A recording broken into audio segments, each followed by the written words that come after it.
Seja bem-vindo ao Diário Pentecostal Historiando, análise histórica e crítica sobre o movimento pentecostal brasileiro. Se inscreva no canal e siga nossas redes sociais. O povo que não conhece a sua história está condenado a repeti-la.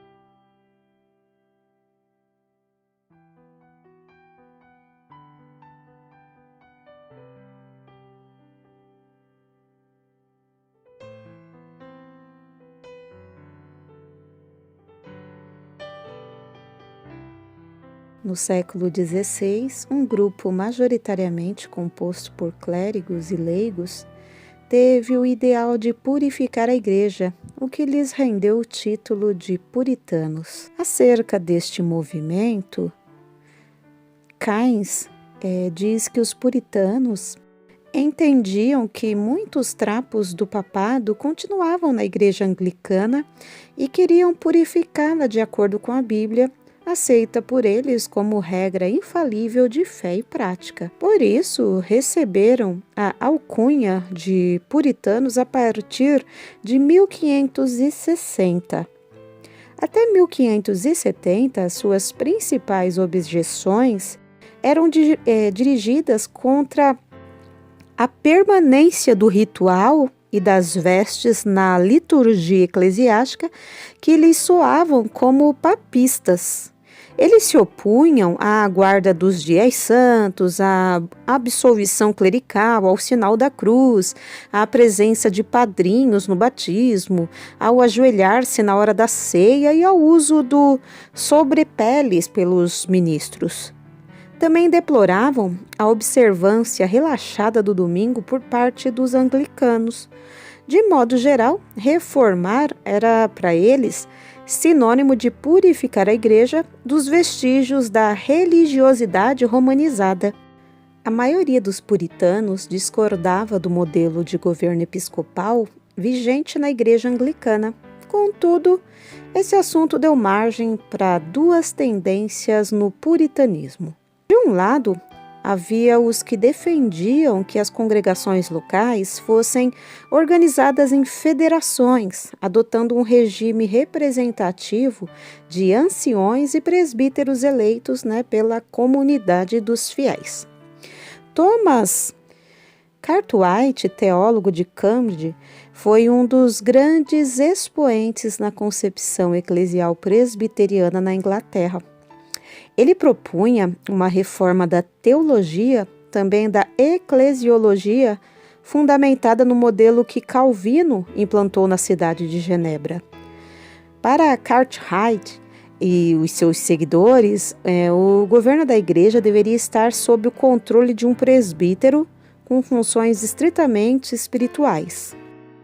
Por outro lado, havia uma ala mais radical que propugnava o rompimento com o establishment. Essa ala puritana tornou-se conhecida como separatistas. Eles entendiam que o modelo de igreja do Novo Testamento correspondia ao conjunto de indivíduos que voluntariamente se reuniam em nível local para ouvir e aprender o Evangelho, cultuar e participar dos sacramentos. Tudo isto através de um pacto eclesiástico pelo qual os separatistas se vinculavam em lealdade a Cristo e uns aos outros à parte da igreja oficial. Por volta de 1567, o clérigo Richard Fitz e um grupo de cristãos londrinos foram os primeiros de que se tem registro histórico a se organizarem, realizando cultos fora da igreja anglicana e instaurando um modelo de administração eclesiástica diferente do episcopal, que seria conhecido mais tarde como congregacionalismo. Um outro proponente do separatismo foi Robert Brown. Em torno de 1580, ele reuniu um grupo em Norwich por meio de um pacto eclesiástico. Em seus tratados, Brown fixou princípios do congregacionalismo separatista, em que defendia a noção de pacto voluntário, a eleição congregacional para os ofícios ministeriais e a autonomia das igrejas locais. E segundo Mendonça, em 1984, esses pequenos grupos, embora fossem mais radicais, não chegaram a exercer grande influência naquele momento histórico.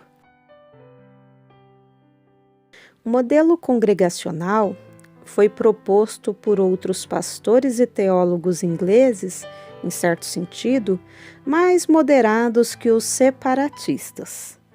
Contrários ao modelo presbiteriano e ao radicalismo separatista, eles lutaram para que a igreja estabelecida fosse reorganizada em congregações autônomas, sendo por isso reconhecidos como independentes. Henry Jacobi, William Ames, William Bracho são alguns dos atores sociais que deram contornos mais precisos ao congregacionalismo não separatista.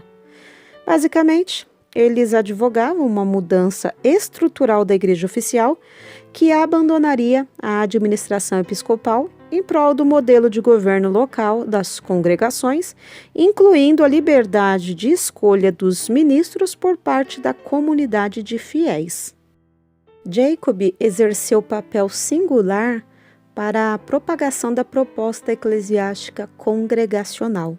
Ele foi um dos signatários da petição milenar a James I, em 1603, que pediu uma mudança do episcopado na Inglaterra, além de escrever um tratado contra o episcopado anglicano em favor do congregacionalismo.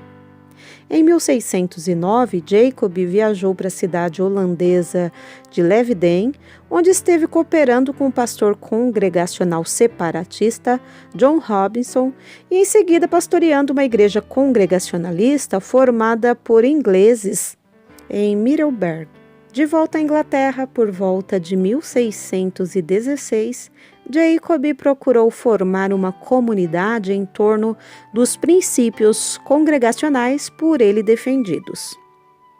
Para ele, era notório o fato de que a autoridade descansava nos membros de cada congregação local, não numa igreja nacional. Todavia, essas igrejas locais deveriam coexistir com a igreja estatal, constituindo um meio-termo entre separatismo e a continuidade de relações entre os congregacionais e a igreja anglicana.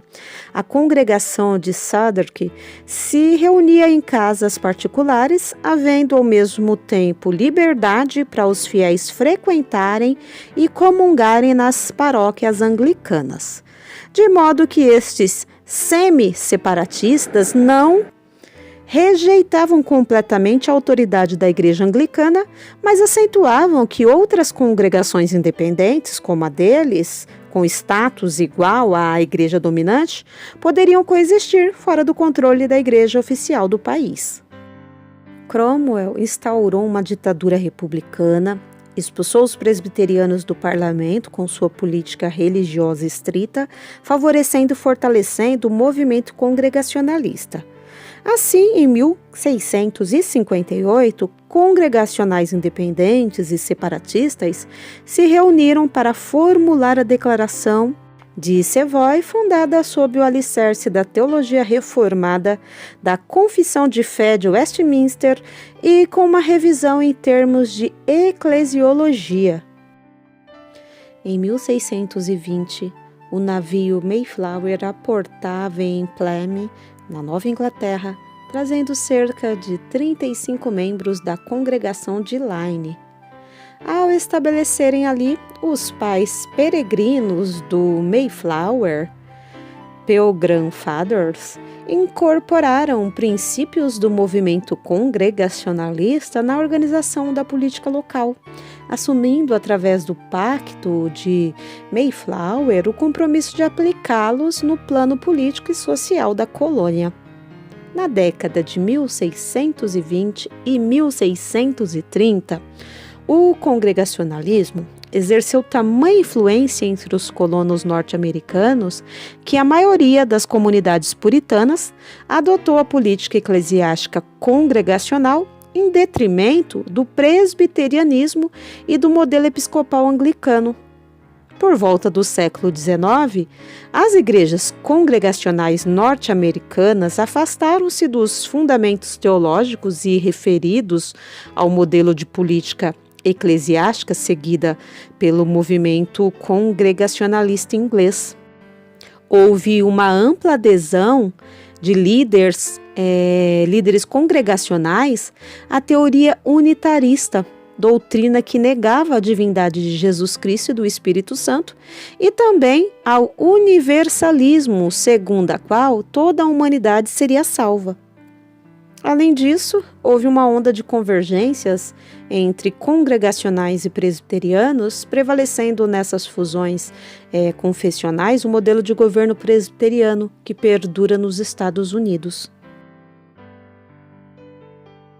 O século XIX pode ser descrito como a era da expansão global do protestantismo. Foram criadas sociedades missionárias interdenominacionais e empreendimentos de missionários autônomos, como é o caso particular de Robert Reid Calley. Diferente de outras missões protestantes implantadas no Brasil, a partir de meados do século XIX, a introdução do congregacionalismo no país não está diretamente associada ao expansionismo protestante norte-americano, tampouco ao congregacionalismo inglês, sendo o resultado dos esforços pessoais e do investimento financeiro deste missionário escocês Robert Reid Calley.